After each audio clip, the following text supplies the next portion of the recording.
Hi, everybody. This is Peter Diamandis, and welcome to our next episode of Exponential Wisdom with my dear friend and my coach, Dan Sullivan. So, Dan, last time we talked about the abundance mindset, and this time I'd like to speak about an exponential mindset. As you've noted, it's not natural to us. Our brains evolved in a world that was local and linear, that the world around you operate linearly. The river, the lion moving towards you was moving at a linear rate. And you had to calculate whether you could get into your cave or up the tree before it attacked you.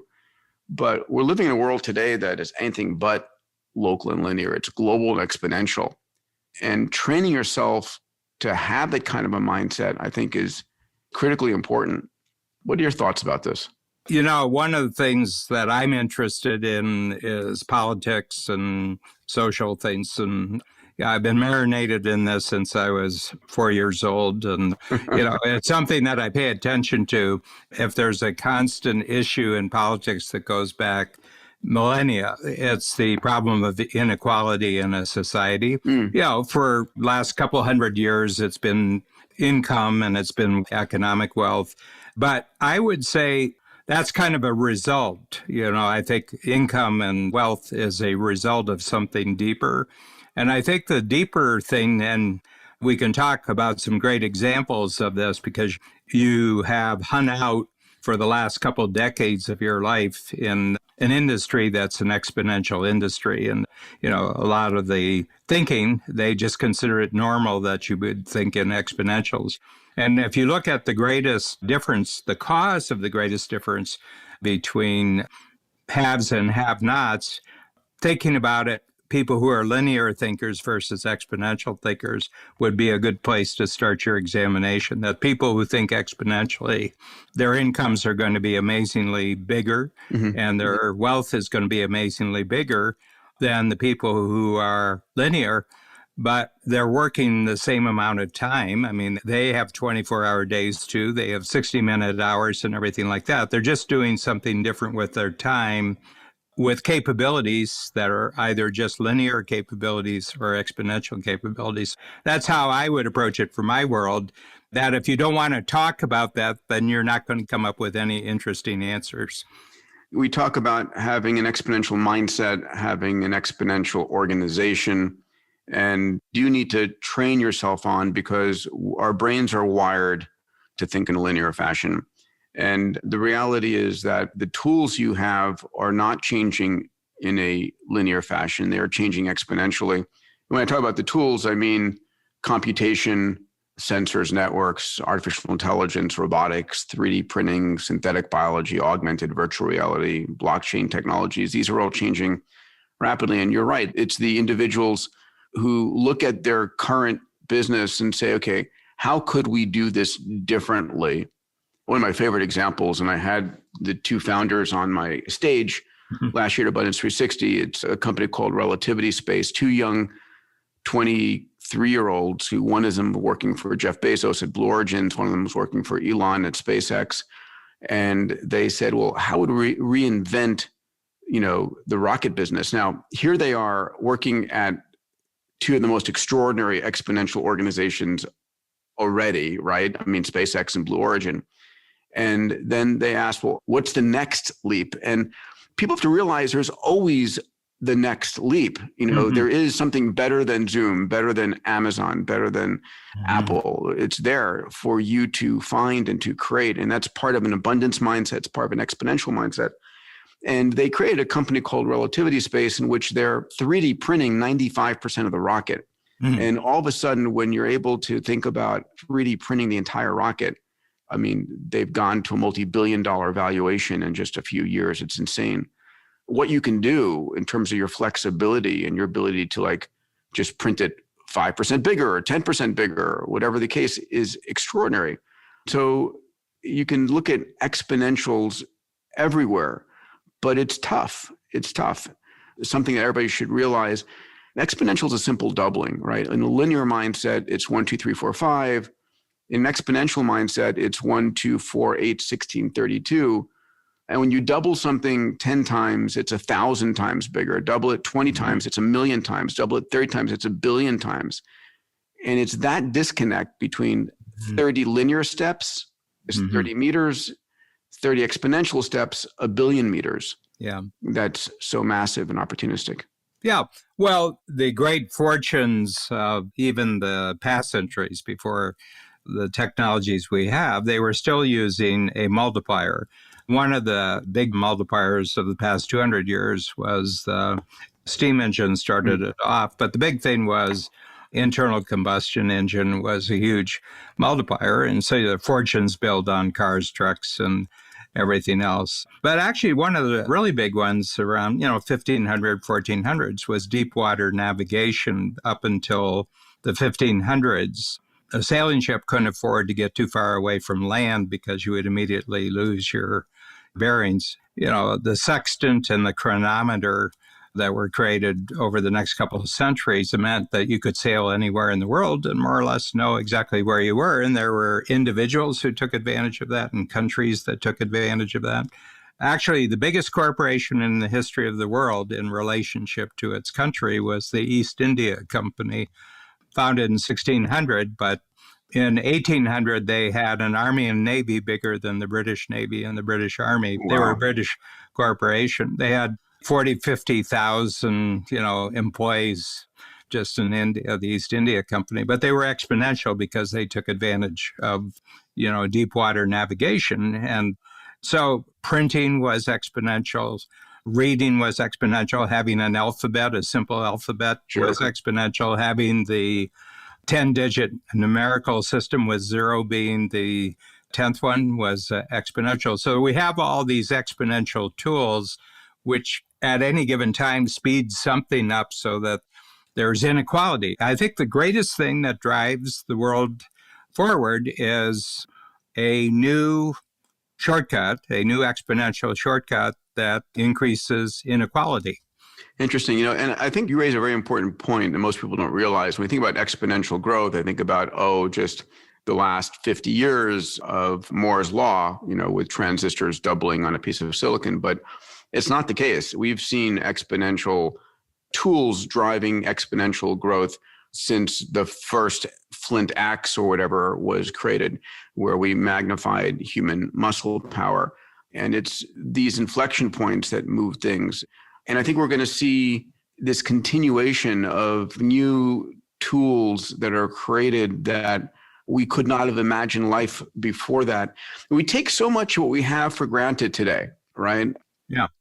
At the end of the summer, you sent me a 37-minute video.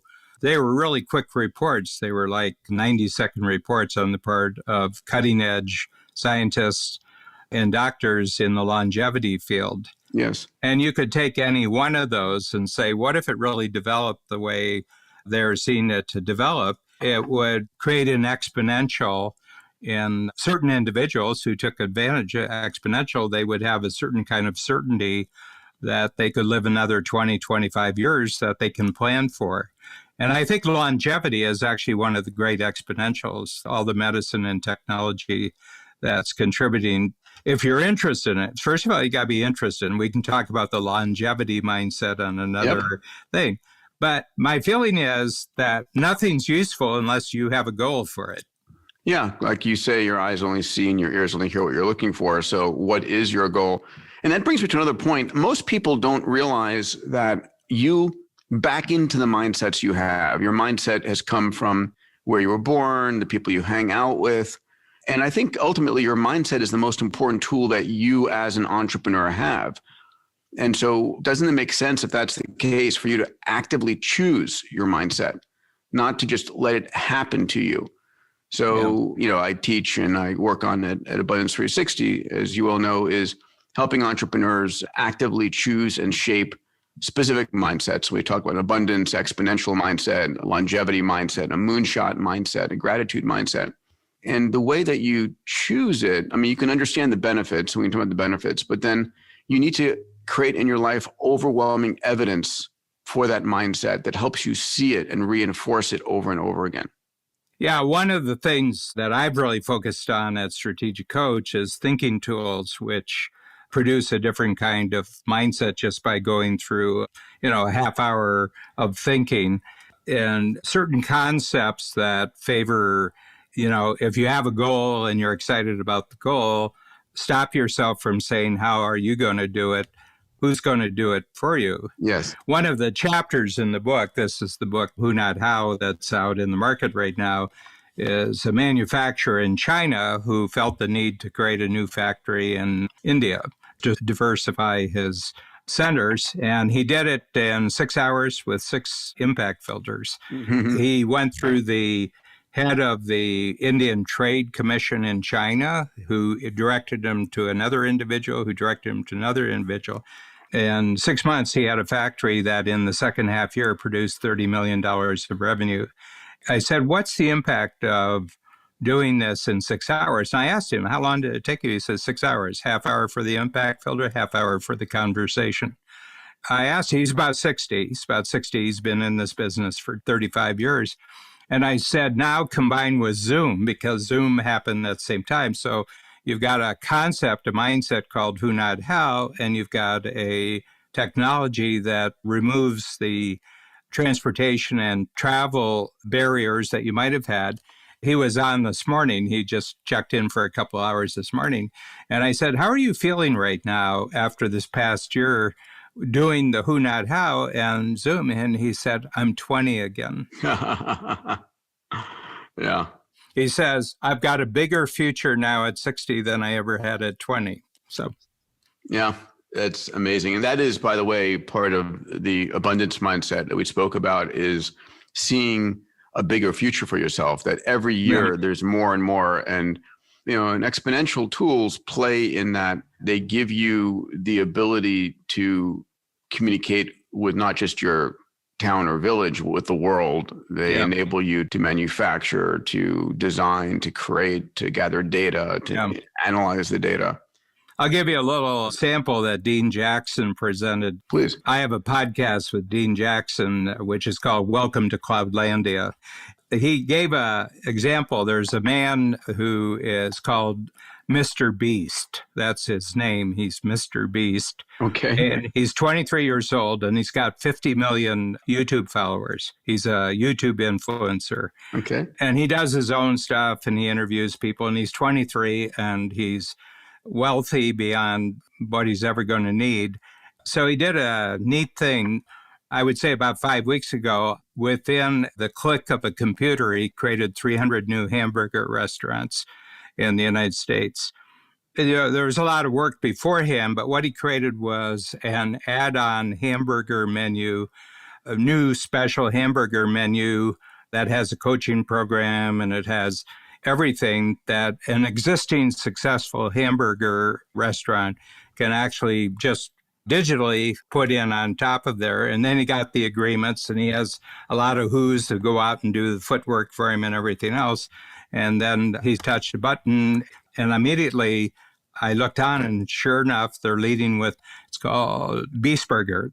So the restaurant just upgrades its whole capability. But what he'll bring to you is tens of thousands of local fans of his YouTube. So he's probably got 10, 15, maybe 30,000 fans in Toronto, and now they're going to go to this restaurant that serves Beast Burgers. Nice. Yeah. Nice. Yeah. Just 23 years old. He's got 50 million followers, there's 6 years old who demonstrate new toys who have 3 or 4 million followers. I tell you, unboxing videos are crazy, right? When my boys were 3 or 4, they just sit there glued. And by the way, we are shipping out a huge Abundance 360 box to all of our virtual members this year, with a bunch of fun tech and elements that can bring the A360 experience to you. And I just filmed an unboxing video as well. Yeah. Let's see if I hit 30 million viewers on it. Anyway, when I think about exponential mindset, it's important for individuals when they're looking at their business to say, okay, it all starts with the 6 Ds that we've talked about, which is, how do I digitize my business, and how do I dematerialize it, demonetize it, democratize it, right? So everybody can realize that you can digitize every aspect of your business, right? So whether it's Strategic Coach or Abundance 360 going virtual, that allows you to democratize it, dematerialize the physical element. And if you choose, you can do the cost benefit analysis of increasing the number of people and lowering the cost per person, or creating different tiers. And I think ultimately that's the number one, the on-ramp for an exponential mindset is, what am I not digitizing that I should be? And then once things are ones and zeros, they're bits, you then have a whole slew of technologies. This year, one of the areas we're going to get into deeply is the spatial web. And this is going beyond Zoom. This is, with your Oculus Quest 2, this is the combination of AI, VR, blockchain technologies. And so my prediction for Coach and for A360 is in the next few years, we're going to shift beyond just a flat screen to an experience where you are like, the difference between being physically in Toronto or being physically in the VR world is very little, but the benefits are massive for being in the VR world. Yeah. Peter, I was going to ask you a question about this because Ken Newman was in for his workshop yesterday, and he said that he had been talking to you, and he brought up the vision that you're talking about right now. From a standpoint of who uses it first, one of the interesting things about any technological breakthrough, who are the earliest adapters? Because this really provides them something that they crucially need. I mean, nobody would have switched over to Zoom if they didn't have transportation taken away from them. So from your standpoint of where the front lines are on this and who is absolutely buying into it, who is it? In the spatial web, what we're going to see, first of all, a lot of the apps I'm seeing right now are exercise apps. There's a great app. The CEO of a company called Supernatural, Chris Milk, is going to be one of our speakers at A360. And it's an incredible workout app that allows you to work out in the most beautiful places on the planet and get a good cardiovascular exercise and have fun, and time flies by. It's going to be interactive meetings. It's going to be engineering, where you want to sit down with a fellow engineer who's in India or China or in Boston, wherever, and look at a three-dimensional machine together and rotate it and discuss how to do it. It's these kinds of technologies. I mean, obviously, pornography moves in that direction as well. Dirty tech is always one of the early entries, but games will certainly be there. Oh, games are, I should start with that, right? So if you look at Oculus 2, at what the most popular downloads on Oculus, it's all games. I know, because I have always had a stream of special forces veterans who've come through Coach as entrepreneurs, Navy SEALs, Delta Force. They train using simulations. They reproduce exactly where they're going. They've got the dimensions. They know where the doors are. They know where the windows are, everything, and they know the path and everything like that. So the military, I always have been struck throughout history, certainly since technology has been a big thing, that it's always the military, it's kids and adolescents, and it's porn, all the breakthroughs. And I was thinking, well, why is that? And I said, well, military's life and death. Yep. Kids are finding unintended uses. Yep. Big thing with kids, they say, well, I know it was designed for this, but I want to do it for that. So they're great experimenters, and I don't have to go into the motivations for porn. Yep. The gaming industry as a sport is bigger than football, basketball, baseball, and hockey put together worldwide. They don't even show up on the radar screen compared to gaming. It's insane. These are multi-tens of billions of dollars individually. One of my A360 members, Mark Merrill, is the CEO of one of the largest gaming companies on the planet. They're owned in part by the Chinese, but their assets, their games are worth tens of billions of dollars per asset. Yeah. One of the gaming companies, Roblox, that's about to go public, is going public for like $30 billion out of the gate. So ultimately, what you're doing is you're grabbing attention. As we started one of our last episodes to talk about abundance mindset, what is typically the scarcest thing we have is our time and our attention. Mm-hmm.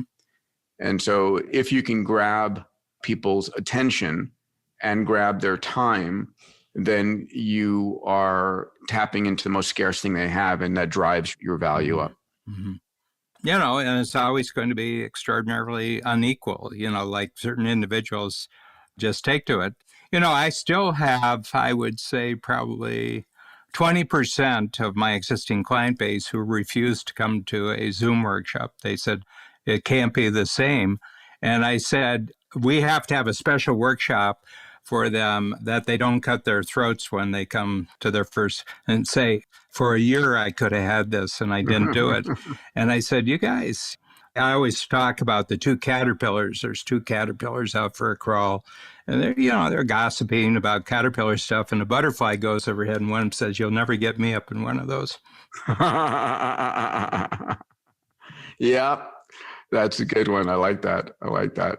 Yeah. But, you know, those who are going to do it are going to do it, and a community forms around it. Then you get a critical mass of users, and then after a while, it's normal, you know. Let me talk to our community here about one of the important elements of an exponential mindset, which is, can you create what I call an interface moment? And what is that? So we've got exponential technologies coming online all the time. And one of the greatest ones was ARPANET, which in the 50s became the internet, right? So ARPA, which now is DARPA, it used to be the Advanced Research Projects Agency, part of the military. There were supercomputers located at MIT, at Harvard, at Stanford, University of Illinois, and there were a few of them. So ARPANET were able to connect these supercomputers, and then they put terminals at other universities so you could get access to these. And eventually that became the backbone of the internet. And using those terminals was very difficult, and accessing, the interface to ARPANET was very challenging. And this young guy, Mark Andreessen, who's then a undergrad, University of Illinois at Urbana, creates this software tool called Mosaic. Mm-hmm. And Mosaic became the interface to the ARPANET. And we went from 26 effectively websites to thousands of websites in the first year, to hundreds of thousands in the next year, to millions in the next year. And so one of the things always is, can you create for your business a user interface moment where you interface with the user, mm-hmm. and then you allow the user to interface with this massive exponential capability, but make it dead simple for them. Yep. And if you can do that, then it's awesome, right? iTunes was a user interface moment for music, or just the Apple Store for the iPhone. Mm-hmm. And there's countless of these, but that's what we all need to be looking for, is how to create a user interface moment where it's so easy and so simple. And all of a sudden, my users, my customers find it super easy to use all of this. Besides giving examples, Peter, would you say that if you were putting together first principles and then moving on to understanding all the dimensions, is that where you would start with that moment? Because it seems to me it takes in economics, it takes in technology, it takes in psychology. It seems to me that you're combining a lot of different PowerPoints. You are. So it's digitizing the stuff that you do, mm-hmm. and then creating a user interface moment. So Zoom is a user interface moment of sorts, right? It's creating a super simple user interface that is connecting you to the back end of this incredible gigabit network that we have. Mm-hmm. YouTube mm-hmm. was a user interface moment in that regard. The Google search bar to a search algorithm that was very efficient. So yeah, I'm always looking for, okay, in what we're doing at a fundamental level, can I create a user interface moment? I think this is a terrific idea. It kind of lets everybody in, because our lives are really involved in just meeting the right people at the right time to do the right things. And it seems to me that you've created a concept that kind of takes all those factors into account. Yeah, I think I'll develop a tool around it. Besides Abundance 360, for 4 days in January, we do these 5 implementation workshops, and maybe I'll do one on user interface moment, because I think it's an important idea. Oh, yeah. Yeah. Who doesn't want one? Yeah. It is. And the other concept that goes along with that real quick is one that I first heard, the executive team at Google talking about, which is a platform. It's a tide that raises all boats. So how do you turn what you're doing into a platform? Mm-hmm. Because if you can become a platform, what a platform means is I create something that people build a business on top of. Yeah. Right. So YouTube was a platform. So YouTube was when Chad Hurley and Stephen Chen created YouTube, it allowed people to earn a living on top of it. That was amazing. Mm-hmm. So how do you create a platform? Yeah, Netflix is a platform. Absolutely, right. And it's, there's thousands and thousands of platforms. And ultimately, that's what you want to be. You want to be a platform. Yep. Exciting stuff. And with everything we're talking about, Peter, you only have to wait about 90 days and you can tell a new story. Yeah, that's true. The speed is insane. We got the world on our side as far as coming up with interesting topics. It's like when we get on our sessions here, so what are we going to talk to Dan about today? And then there's an incredible amount of stuff to talk about. Yeah. So what do you think? Do you want to talk about a longevity mindset? Yeah. I have to tell you, this is the catnip mindset. This is catnip for humans. I bring up life extension, healthier, longer life, and like that. Yeah. Well, after all, it's the most extraordinary time ever to be alive. So who doesn't want to see what the world's going to be like? Well, first of all, if you have a positive abundance mindset, you're not dystopian in your mind, right? Who doesn't want to see what the world's going to be like in 20 years or 30 years? Hell, we'll be living on Mars, on the moon. We'll be. And everybody's got one of these that they're totally responsible for. Yeah. Yeah. No, it's crazy. We haven't even talked about the whole brain-computer interface world, which is, how do you increase your intelligence? Because if you've got increased intelligence, your ability to make a dent in the universe is there. And it's going to be, humans collaborating with AIs in incredible ways. Yeah. But, oh well. All right. Longevity mindset next, my friend. Thank you, Peter. Take care, pal.